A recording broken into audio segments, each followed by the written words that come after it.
안녕하세요, 퀵데이터입니다. 전 시간에 이어서 좀 예를 들어서 한번 좀 이제 살펴볼 건데요.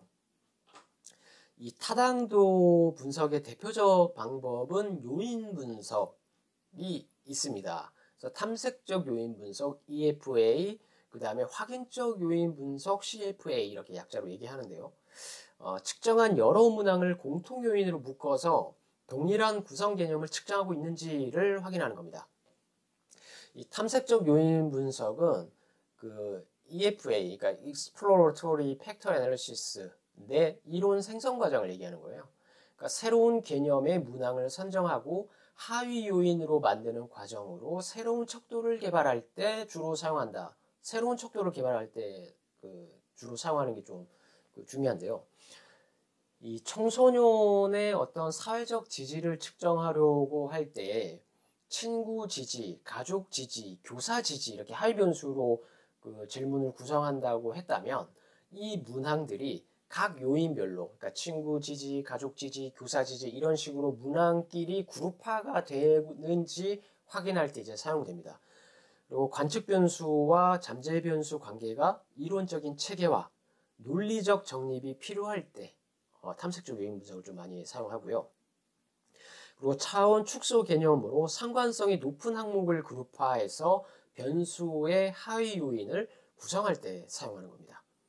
그리고 이제 확인적 요인 분석은요, confirmatory factor analysis라고 이제 하는 건데 이론 검증 과정입니다. 선행 연구에서 사용한 측정 도구를 활용할 때 주로 사용합니다. 선행 연구에서 내가 질문 측정 도구로 인용할 때, 그럴 때 이론적 배경이 있을 때, 이론적인 어떤 관계가 있을 때, 그럴 때 이제 확인적 분석을 사용하는 거고요. 잠재 변수의 수와 잠재 변수에 따른 관측 변수가 이미 지정된 상태일 때 사용되는 겁니다. 이건 좀 이따 예로 한번 좀 들어볼게요. 그리고 내재된 구성 개념의 구조에 대해서 이론에 관한 지식 혹은 경험적 조사에 근거해서 변수 간 관계의 사전적 정의를 기반으로 하는 요인 분석을 확인적 요인 분석이라고 합니다. 그러니까 청소년의 사회적 지지에 대한 선행 연구를 기반으로 이미 하위 변수별로 각 문항이 정해져 있는 거 있잖아요. 이럴 때 타당도를 검증하는 것이 이제 확인적 요인 분석이에요. 그러니까 선행 연구의 어떤 이론적 배경이나 논리적인 근거를 중요시하기 때문에 이론 검증 과정이라고 이제 하는 겁니다. 이 둘을 종합해 보면요. 경험적 방법으로 선행 연구나 어떤 이론적 배경이 없고 그 다음에 변수의 수와 항목은 분석 전에 알 수 없다라는 겁니다. 탐색적 요인 분석은. 이 반면에 확인적 요인 분석은 검증적 방법으로 선행 연구나 이론적 배경이 충분하고 이 잠재 변수에 대한 관측 변수가 이미 정해져 있다라는 겁니다. 그런데 이렇게 다름에도 불구하고 많은 연구에서 탐색적 요인 분석을 쓰기도 하고 확인적 요인 분석을 쓰기도 합니다. 특히 척도 개발, 이런 문항, 설문 척도 개발, 측정 도구 개발과 같은 논문에서는 탐색적 요인 분석을 한 후에 확인적 요인 분석을 같이 하기도 합니다. 그래서 지금 이 표를 보면, 이 그림을 보면 예예요, 예. 사회적 지지, 청소년의 사회적 지지가 자기 효능감을 매개로 학교 생활 적응에 미치는 영향을 연구하는 겁니다. 그래서 여기서 사회적 독립변수, 사회적 지지로 친구 지지, 가족 지지, 교사 지지 이렇게 세 가지로 선행 연구에 어떤 기반해서 이런 하위 변수를 구분한 거예요. 그래서 사회적 지지 이렇게 있다. 그래서 오늘은 이걸 다 분석하는 게 아니라 사회적 지지 독립변수에 대한 타당도 요것만 먼저 이렇게 살펴보는 시간을 가질 겁니다. 이 타당도는 크게 우리가 이제 요인 분석으로 이제 확보할 수 있는데요. 기본적으로 추상적 개념을 측정하기 위해 사용된 측정 도구이기 때문에 여러 문항이 사용됩니다. 질문들이, 측정 문항이. 여러 문항을 구성해야 하는 이유를 좀 들어볼게요. 이유를. 청소년의 사회적 지지를 측정하려고 하는데 주위에서 지지를 많이 해주는가요? 라고 딱 단문항으로 물어봤다면 어떤 학생은 친구가 날 많이 지지해. 그래서 매우 만족. 5번. 어떤 학생은 부모가 날 많이 지지하지 않은 것 같은데, 그 지지라는 얘기, 주위에서 지지라는 얘기만 들었으니까 그 질문이 측정이, 그래서 부모는 날 지지하지 않는 것 같아. 불만족. 2번. 어떤 학생은 그 질문에 선생님을 또 올렸어요. 담임 선생님이 날 보통으로 생각하는 것 같아. 그래서 보통 3번. 이렇게 응답을 했습니다.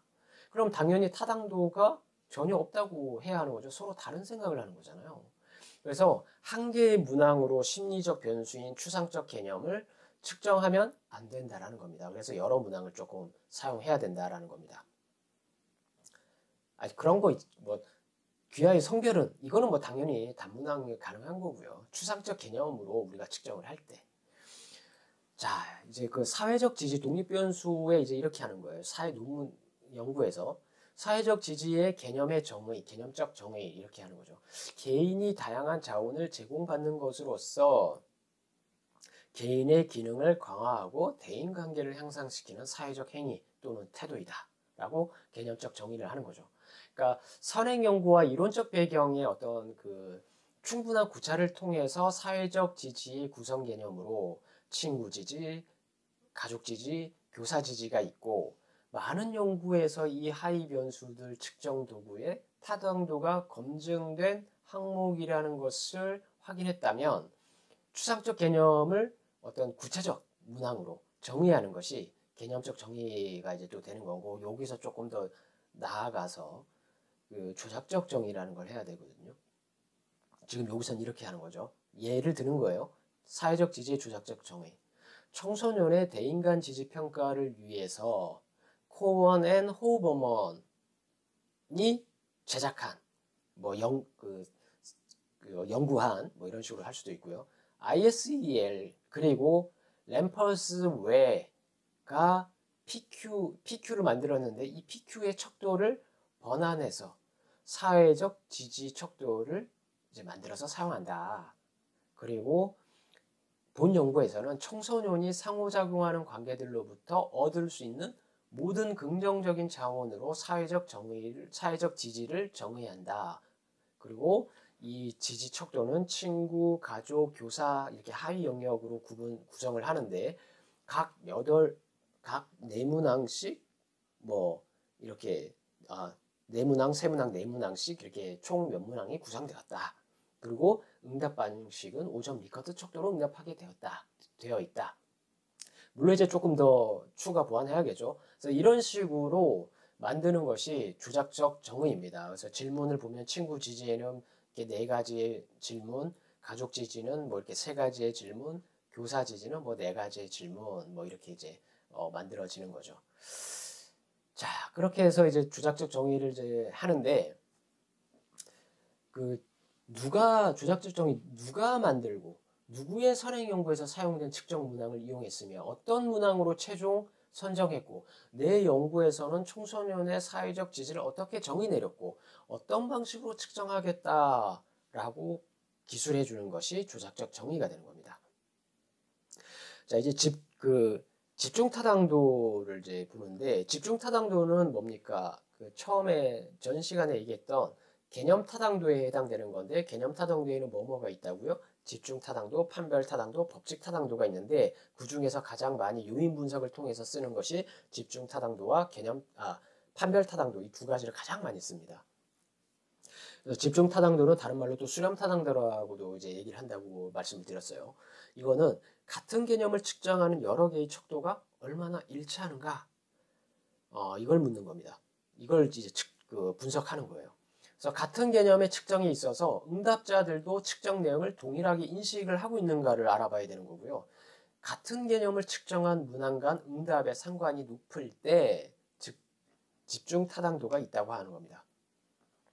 그래서 상관이 만약에 높지 않다면 측정의 개념을 제대로 측정하지 않는 것이다 라고 평가해서 집중 타당도가 떨어진다 라고 얘기를 합니다. 우리가 지금 그 밑에 표 있잖아요. 사회적 지지의 하위 변수로 그 친구 지지, 가족 지지, 교사 지지 이렇게 만들었잖아요. 하위 변수로. 예를 들어서. 근데 친구 지지에 대한 것만 이제 문항이에요. 친구 지지에 대한 측정 문항. 밑으로 이제 응답이 쫙 있지만 몇 개만 이렇게 탁 이렇게 보여서 보여드리는 겁니다. 자, 첫 번째 1번 응답, 2번 응답자는 4개의 문항에 5점 매우 만족. 3번 응답자는 4점. 그 다음에 4번, 5번 응답자는 3번이라고 응답을 했어요. 그죠? 이 각 응답자가 이처럼 친구 지지를 묻는 각 4문항에 각각의 같은 응답을 할 경우라고 한다면 가장 이상적인 결과입니다. 왜냐하면 의미는 조금 다르지만 친구 지지라는 하나의 구성 개념을 물은 거잖아요. 질문은 4개지만 결국은 그 친구 지지에 대한 이 추상적 개념을 측정하기 위해서 만든 거잖아요. 그래서 같은 결과가 나온다 그러면 제대로 측정하는 겁니다. 만약 어떤 응답자가 4개의 문항에 2점, 3점, 뭐 4점, 5점 이런 식으로 4개의 문항에 이런 식으로 막 다르게 응답을 했어. 그럼 4개의 문항은 서로 전혀 다른 것을 측정하고 있는 거예요. 서로 뭡니까? 유사한 응답이 나와야 되는 거잖아요. 어떤 내가 뭐 친구 지지에 대한 4개의 질문을 했어. 결국은 친구 지지를 묻는 건데 그래 4번 이렇게 질문 측정에 다 하면 되는데 어떤 거는 2번, 어떤 건 3번. 그럼 친구 지지에 대한 그 일관성이 없는 거잖아요. 이 사람은. 그럼 설문이 좀 잘못됐거나, 그죠? 그래서 유사한 응답이 나올수록 같은 개념을 측정하는 것이고, 그러니까 서로 다른 응답자들도 서로 다른 생각이 아니고, 문항의 내용을 같이 인식하고 있다는 겁니다. 그래서 지금 물론 지금 표에 있는 뭡니까? 이 응답은 이해를 돕기 위해서 극단적인 예시이고, 이렇게 나올 가능성은 크지 않죠. 5, 4, 5, 5, 뭐 이런 식으로 하지. 누가 5, 다 똑같이 합니까? 오히려 그거는 불성실 응답일 가능성이 높아요. 그래서 이렇게 극단적인 예처럼 응답했다면 이 4개의 문항 간 상관관계는 1이 되겠죠. 5, 5, 4, 4, 4, 3, 3, 3 응답자들이 다 일관되게 이렇게 쫙쫙 응답을 했어. 그럼 이건 무조건 상관관계가 1이 돼요. 그죠? 상관관계가 굉장히 크죠? 그래서 이렇게 1이 되는데 극단적인 응답이 이렇게 나오질 가능성은 거의 없어요. 근데 이렇게 응답이 똑같지 않더라도 5, 4, 5, 4 아니면 5, 4, 5, 5 이런 식으로 나오더라도 유사한 응답일수록 어떻게 되겠습니까? 상관관계가 높아진다. 그래서 이런 문항 간의 응답이 일관된 경향, 문항 간의 응답의 어떤 상관이 높을 때 집중 타당도 확보가 되었다고 얘기를 하거든요. 그런데 제가 전 시간에 말씀을 드렸죠. 이런 친구 지지 하나의 하위 변수에 있는 개별 문항끼리의 상관관계가 0.3에서 0.6 나오면 좀 좋은 건데 0.7 이상 나오면 어떻다고요? 너무 같은 질문을 한 거라고 받아들이셔야 돼요. 그래서 그건 좀 문장을 수정하거나 혹은 삭제하거나 이런 식으로 좀 하셔야 된다는 겁니다. 자, 이렇게 해서 집중 타당도가 됐고요. 이제 판별 타당도인데 판별 타당도는 변별 타당도 뭐 이렇게도 얘기를 합니다. 그래서 다른 개념들 간의 측정치가 확실한 차이가 있는가 이걸 묻는 거예요. 그리고 다른 개념의 측정에 있어서 응답자들도 내용을 다르게 인식하고 있어야 된다는 겁니다. 다른 개념을 측정한 문항 간 응답의 상관이 낮을 때 판별 타당도가 확보되었다라고 얘기를 합니다. 근데 이제 상관이 높다면 이 서로 다른 개념들이 다르지 않고 동일하다고 할 수 있기 때문에 판별 타당도가 저해됐다라고 이제 우리가 할 수 있어요. 확보 못한 거예요. 지금 이제 표도 이제 보면 사회적 지지의 하위 변수로 친구 지지, 가족 지지, 교사 지지잖아요. 근데 이 세 가지가 잠재 변수의 하위 변수인데 결국은 전체적으로는 사회적 지지를 측정하기 위한 하위 변수들이지만 친구, 가족, 교사는 엄연히 다른 변수죠. 다른 개념이죠. 그래서 이 세 개의 하위 변수에 대한 응답은 서로 상이하게 응답되어야, 서로 다르게 응답되어야 이상적인 결과가 되는 겁니다. 왜냐하면 친구, 가족, 교사에 대한 반응, 심리적 상태, 서로 인지가 다 다르잖아요. 친구, 가족, 교사는 서로 다르게 생각을 하죠. 응답자들이, 청소년이. 근데 1번 응답자가 친구 지지 문항에는 1번 응답자, 표에 보면 1번 응답자 5 이렇게 했어. 근데 가족 지지는 444, 교사 지지는 333 이런 식으로 응답이 되었다면 상관관계가 낮아질 거예요. 서로 다르니까 1번 응답자의 그를 보면 이럴 때 판별 타당도가 확보되었다고 합니다. 물론 이 역시 이해를 돕기 위해서 극단적인 예시이고 이렇게 나올 가능성은 크지 않지만 이렇게 그 어떤 그 하나의 하위 변수와 각각의 하위 변수의 응답이 서로 달라야 돼요. 그래야지만 그 당연하잖아요. 엄연히 다른 질문을 한 거니까 서로 이거를 같은 응답 경향이 나오는 건 바람직하지 않다라는 거죠. 물론 이렇게 극단적인 나오는 경우는 거의 없습니다. 예를 드는 거예요. 자, 이제 법칙 그 타당도, 이해 타당도라고도 얘기를 하는데요. 이건 뭐 크게 그 어떤 통계적인 것보다는 선행 연구에 좀 기반하거든요. 그러니까 서로 다른 구성 개념 사이에 이론적 관계가 있을 때 측정한 값들 간에도 이론적 관계에 상당하는 관계가 확인되는 경우, 그리고 구성 개념 간 가설적 관계의 방향이 실제 데이터에서 얻은 방향과 일치하는가의 의미로 예측된 방향과 동일한 방향으로 나왔다면 법칙 타당도가 있다. 뭐 이렇게 얘기를 하는 건데요. 예를 들어 볼게요. 선행 연구에서 사회적 지지의 각 하위 변수가 예를 들어서 학교 생활 적응이라는 중속 변수, 처음 우리 연구 모형에 정적인 선행 연구에 있어 사회적 지지가 학교 생활 적응에 이렇게 정적인 영향을 미친다고 이제 선행 연구가 있다고 가정한다면 내 연구에서도 같은 방향의 가설 검증, 그 관계가 나왔다면 법칙 타당도가 있다라는 겁니다. 그래서 이건 연구 가설 검증할 때 하는 건데, 그래서 때로는 법칙 타당도가 가설 검증 이후에 하는 그 논문들도 있어요. 그런데 그게 아니라 타당도 검증할 때 사회적 지지의 각 하위 변수, 뭡니까?